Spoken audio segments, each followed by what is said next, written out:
Pendengar Radio Manggarai dan pemirsa live streaming KPU Kabupaten Manggarai di mana saja berada, sekarang kita akan masuk pada segmen 5. Segmen ini merupakan segmen debat antara pasangan calon bupati dan calon wakil bupati.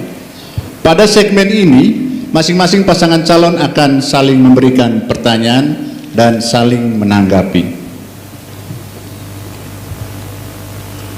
Kesempatan pertama saya berikan kepada pasangan calon nomor urut 1 untuk memberikan pertanyaan kepada pasangan calon nomor urut 2. Waktu 1 menit dari sekarang. Terima kasih. Dalam beberapa kesempatan pasangan calon nomor urut 2 itu kemudian menjanjikan akan memberikan kenaikan gaji guru komite sebesar 100% atau kalau saya hitung-hitung 1,5 juta. Itu kalau dikalikan dengan jumlah guru komite sekarang 3.237, itu total seluruh biaya yang dibutuhkan dalam setahun dari 58 miliar sekian. Itu yang pertama. Kemudian yang kedua juga dijanjikan berkaitan dengan pemberian 1 juta untuk pembersihan lahan. Pertanyaan saya, ini duitnya dari mana? Kalau saya lihat dari belanja-belanja sekarang ini untuk belanja modal atau belanja langsung itu tinggal tidak sampai 500 miliar. Nomenklatur untuk bantuan 1 juta untuk bersih lahan itu dari mana? Apa nomenklaturnya? Terima kasih. Terima kasih Bapak atas pertanyaannya. Kesempatan berikut saya berikan kepada pasangan calon nomor urut 2 untuk menjawab pertanyaan. Waktu saya berikan 5 menit dari sekarang. Baik, terima kasih banyak Bapak untuk pertanyaannya. Pertama, kita menjanjikan untuk menaikkan insentif guru komite. Kemudian yang kedua ada untuk pembersihan lahan. Perlu disampaikan bahwa pada tahun 2021 ini kita berencana untuk melakukan investasi di bidang pertanian, pembukaan lahan yang akan dilakukan oleh BUMD, oleh PT MMI. Hasil dari investasi itulah yang akan digunakan pada tahun 2022 untuk membiayai berbagai program-program yang kita sudah janjikan. Berkaitan dengan 1 juta untuk pembersihan lahan, itu menjadi salah satu item kegiatan dari program Petani Muda Milenial Manggarai.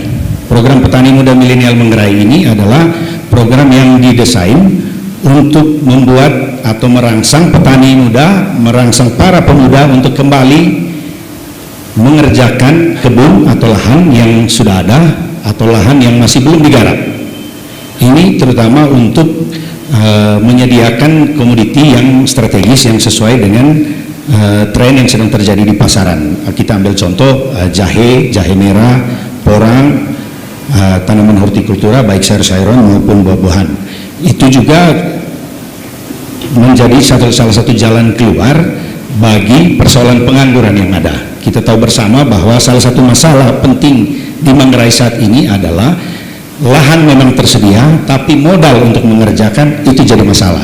Modal itu di awal apa? Modal itu di awal adalah biaya untuk pembersihan lahan. Dari perjalanan kami keliling Manggarai, modal untuk pembersihan lahan, ketiadaan modal untuk pembersihan lahan inilah yang menjadi salah satu sumber pergi keluarnya tenaga kerja produktif ke Kalimantan, ke Papua maupun Malaysia. Itu antara lain untuk mencari modal tambahan bagi mereka untuk mengerjakan kembali lahan yang ada di kampung atau di desanya masing-masing. Dalam program Petani Muda Milenial ini juga kita tidak hanya bicara tentang biaya pembersihan lahan, tetapi juga kita bicara tentang penyediaan bibit. Kita tahu bahwa bibit juga sering jadi masalah. Komoditi pertanian tidak hanya padi, tetapi lebih kepada komoditi pertanian lahan kering, baik yang ada di dataran rendah, dataran menengah maupun ada di dataran tinggi. Jadi biaya pembersihan lahan itu kita sampaikan sebagai salah satu bagian kecil saja dari program Petani Muda Milenial. Kemudian berikutnya yang perlu kami sampaikan adalah pendampingan bagi program Petani Muda Milenial. Pendampingan itu akan tetap berjalan. Dalam jangka panjang kita menghendaki supaya Balai Benih atau PPL, petugas penyuluh lapangan, itu akan menjalankan fungsinya di sebuah kantor yang seperti puskesmas. Ketika di puskesmas kita punya berbagai ahli, berbagai staf dengan berbagai keahlian, seharusnya di bidang pertanian juga berfungsi seperti itu. Jadi ahli tanah ada, ahli pengairan ada, sehingga masalah-masalah pertanian itu akan langsung bisa teratasi di tingkat bawah. Tidak menunggu terjadi bencana dulu baru kita merespon, tetapi sejak awal tenaga-tenaga atau staf lapangan sudah memiliki keahlian untuk menangani persoalan-persoalan itu. Saya kira mungkin itu sementara yang kami bisa respons. Terima kasih. Silakan Bapak, masih ada waktu, mungkin mau. Oke, terima kasih. Kesempatan berikut saya berikan kepada pasangan calon nomor urut 1 untuk menanggapi, waktu 2 menit dari sekarang. Baik, terima kasih. Jadi sepertinya belum terjawab tadi sumber pembiayaannya dari mana. Karena kalau kita lihat dari postur APBD kita selama 4 tahun, kita kan mesti lihat data histori juga. Untuk yang belanja langsung ini, angkanya tidak pernah mencapai angka 600 miliar, itu yang pertama. Kemudian yang kedua, 2021 itu masih bagian dari RPJMD 2016-2021. Oleh karena itu pasangan calon nomor 1 belum bisa berbicara 2021. Itu APBD-nya masih saya yang tanda tangan. Kemudian yang kedua, PT MMI, saya ini pemegang saham. Tidak ada dalam rencana bisnisnya PT MMI untuk kemudian investasi di tahun 2021, lalu kemudian menghasilkan uang sebesar 103 miliar. PT MMI untungnya aja tidak pernah sampai 100 juta, lalu kemudian ada 103 miliar untuk investasi, kasih itu bersilahan itu. Jadi saya kira ini satu hal yang tanpa dijelaskan akan menimbulkan satu kekacauan berpikir rakyat, seolah-olah ini baik ini. Itu yang kemudian yang terakhir saya mau sampaikan begini, uang ke desa, uang itu melalui hibah, bansos, program, kan begitu. Itu saja jalurnya, tidak ada di luar itu. Kemudian PT MMI sesar, tapi saya ingatkan, PT MMI rencana bisnis 2021 tidak ada investasi yang bisa menghasilkan uang 103 miliar untuk kasih 1 juta itu petani milenial. Saya kira itu tanggapan saya, makasih. Oke, terima kasih. Kesempatan berikut saya berikan kepada pasangan calon nomor urut 2 untuk memberikan tanggapan. Baik. Waktu 2 menit dari sekarang. Baik, terima kasih banyak. Saya kira penting tadi penegasan dari Pak Kamelus bahwa APBD 2021 masih ditandatangani oleh Pak Kamelus. Harapannya dalam Pilkada 2020 ini ditandatangani Pak Kamelus, tapi nanti dilaksanakan oleh Heri. Kemudian berkaitan dengan PT MMI, saya kira kita akan bisa lakukan rapat umum pemegang saham di pertengahan tahun, RUPS di pertengahan tahun untuk melihat kembali dan kalau perlu menambah modal pemerintah yang akan dimasukkan kepada PT MMI. Meskipun di sana Pak Kamil sebagai komisaris, saya kira itu kita bisa akan evaluasi lagi nanti. Saya kira itu yang bisa kita sampaikan. Terima kasih. Waktu masih ada, mungkin masih mau ditanggapi. Oke, terima kasih. Kesempatan berikut saya berikan kepada pasangan calon nomor urut 2 untuk memberikan pertanyaan kepada pasangan calon nomor urut 1. Waktu 1 menit dari sekarang. Baik, terima kasih. Pertanyaan kami singkat sederhana berkaitan dengan kemajuan Manggarai Barat, Labuan Bajo. Bagaimana strategi pengembangan pariwisata untuk Kabupaten Manggarai? Terima kasih.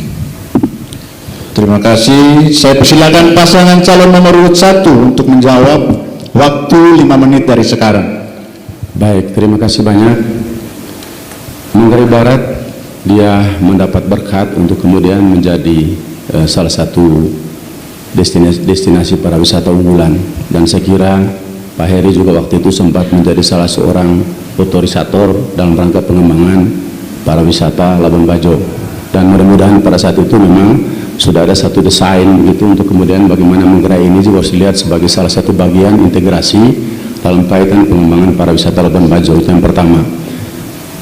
Nah, namun sampai dengan hari ini memang saya belum pernah membaca itu dan belum pernah melihat itu bagaimana kemudian Manggarai itu merupakan bagian dari sebuah desain besar untuk pengembangan pariwisata Labuan Bajo Flores. Namun demikian saya kira dengan kehadiran Labuan Bajo itu sebagai salah satu destinasi unggulan dengan intervensi pemerintah pusat yang sangat luar biasa banyaknya, maka kemudian pemerintah Kabupaten Manggarai tentu harus mengambil bagian, harus melihat ini sebagai sebuah peluang untuk kemudian kita berkontribusi dan mengambil peran sehingga kemudian masyarakat kita tidak jadi penonton. Salah satunya adalah bagaimana kemudian kita menyediakan diri dan sudah memprogramkan untuk menjadi kabupaten yang bisa mensuplai hortikultura yang kemudian dibutuhkan oleh para tamu-tamu yang ada di Labuan Bajo. Dari hasil studi yang dilakukan oleh Swisscontact misalnya, ternyata tahun 2003-2004 itu kelihatan bahwa hortikultura Labuan Bajo itu masih bersumber dari luar, dari Bima, dari Makassar, dari Banyuwangi dan seterusnya. Oleh karena itu kita mencoba intervensi ini dengan program peningkatan pendapatan petani melalui pendekatan sistem manajemen pertanian terintegrasi. Dan puji Tuhan sampai hari ini saya mendapat laporan dengan investasi 32 miliar itu lalu kemudian kita sudah bisa mendapat omset hampir 45 miliar. Ya, lalu dalam hitungan-hitungan saya selama 4 tahun terakhir itu lalu kemudian beri kontribusi terhadap peningkatan pendapatan petani 8.251 petani itu kurang lebih 1.500.000 dari sayur saja, tidak termasuk dari tanam cengkeh, tanam kopi dan seterusnya. Jadi saya kira ini salah satu dan ini akan terus kita lakukan ke depan.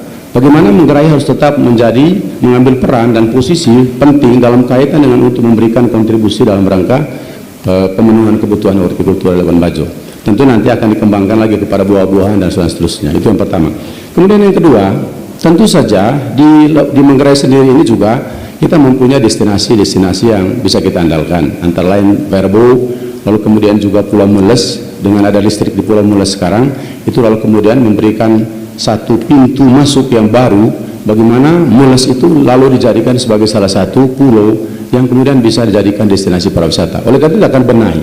Jadi semua destinasi-destinasi di Kabupaten Manggarai ini kita sudah mulai ada pembenahan, termasuk Labuan Bajo di Pulau Mules listrik sudah ada. Kemudian yang kedua kita sudah bangun paving block, itu lalu kemudian paving block itu baru 6 km lagi 12 lagi. Lalu kemudian destinasi-destinasi yang lain termasuk juga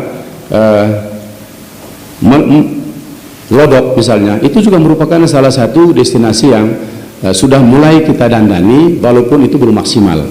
Begitu juga destinasi yang lain seperti Liambua itu sudah mulai kita dandani tapi belum maksimal. Termasuk pembangunan infrastruktur sana itu akan kita prioritaskan 2021 sehingga kemudian akses ke Liambua itu tidak mengalami hambatan. Lalu kemudian yang berikut juga berkaitan dengan destinasi-destinasi yang lain termasuk juga destinasi kampung-kampung adat, kampung-kampung budaya, itu kemudian nanti, dan kita sebenarnya sudah mulai di 2020 yang melakukan beberapa festival, tapi ini tidak bisa dikerjakan karena pandemi COVID-19. Padahal kita sudah rencanakan di 2020 ada kurang lebih 7 festival yang akan kita lakukan sebagai bagian dari bagaimana para wisata Labuan Bajo ini itu kemudian juga bisa memberi kontribusi peningkatan kehidupan dan kemakmuran rakyat Manggarai secara keseluruhan. Saya kira kebijakan itu akan terus kita pertahankan dan memang hal ini juga akan menjadi kerja kita bersama. Apa yang kita sudah mulai kemudian kita akan terus benahi untuk menjadi lebih maju dari waktu yang sekarang kita ada ini. Tentu saja ini juga dalam konteks bagaimana pandemi COVID-19 tentu akan berdampak semua pada kehadiran wisatawan di Labuan Bajo, tapi sekaligus juga nanti itu akan berpengaruh juga terhadap bagaimana produk-produk hasil pertanian dari petani hortikultura itu kemudian omsetnya pasti akan menurun karena kondisi pasar di sana sudah berubah. Terima kasih. Ya, terima kasih pasangan calon nomor 1. Kesempatan berikut saya berikan kepada pasangan calon nomor 2 untuk menanggapi. Waktu 2 menit dari sekarang. Baik, terima kasih banyak. Saya kira kita semua sudah mendapat gambaran yang sangat jelas dari Pak Paslon nomor 1. Masukan kami untuk dipertimbangkan bersama adalah meskipun keuangan negara, keuangan daerah sedang mengalami penurunan, tapi sebaiknya dan kita akan tetap lakukan itu adalah festival-festival sebagai atraksi di Kabupaten Manggarai pada tahun 2020. Tentu tidak berharap semata-mata pada pendanaan dari pemerintah, tetapi pendanaan kolaboratif dari pemerintah daerah, pemerintah pusat, pemerintah dari swasta yang pada saat ini sedang gencar dan menginginkan kemajuan pariwisata di Manggarai. Saya kira itu masukan dari kami. Terima kasih. Masih ada waktu Bapak. Kesempatan berikut saya berikan kepada pasangan calon nomor urut 1 untuk kembali menanggapi. Baik, terima kasih. Waktu 2 menit dari sekarang. Siap.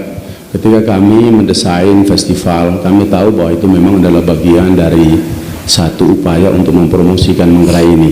Kita punya kekayaan yang sangat luar biasa. Maka kemarin kita coba mulai, tetapi karena memang pandemi Corona 19 ini melarang, tidak boleh kumpul-kumpul, hanya tidak boleh 50 orang dan seterusnya, ya, memang tidak bisa dilakukan. Begitu kita lakukan ini, maka kita juga menyalahi aturan-aturan COVID-19.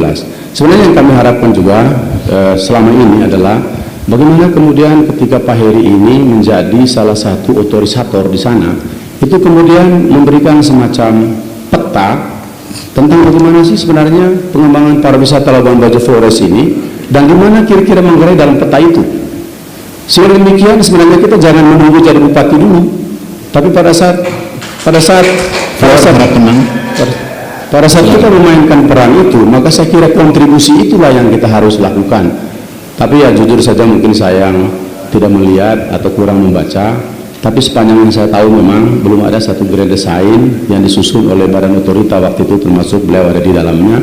Sehingga demikian disitulah kontribusi konkret kita untuk Manggarai ini, bagaimana rakyatnya bisa mendapat manfaat dari pengembangan pariwisata, dan itu akan dilakukan penyesuaian strategi dan kebijakan pemerintah mulai dari tingkat kabupaten sampai tingkat desa untuk merespon bagaimana Labuan Bajo ini menjadi salah satu destinasi pariwisata yang memberi manfaat untuk Labuan Bajo, Manggarai, Flores secara keseluruhan. Terima kasih.